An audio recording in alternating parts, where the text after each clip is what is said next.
కాంగ్రెస్ పాలనలో పల్లెల్లో అలచకలు తప్ప ఏమీ లేవు.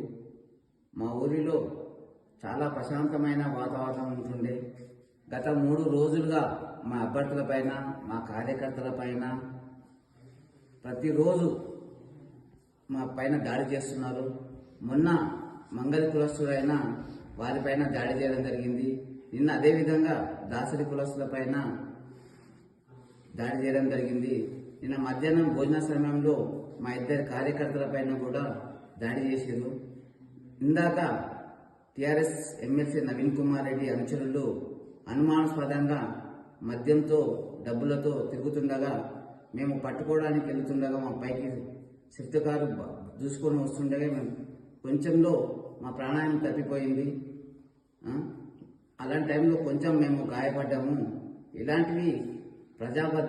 ఇలాంటివి చేయకుండా ప్రజాప్రతినిధులు పెద్దవారైనా వీళ్ళందరూ ఇలాంటివి చేయకుండా మానుకోవాలని మనం చేస్తున్నాం.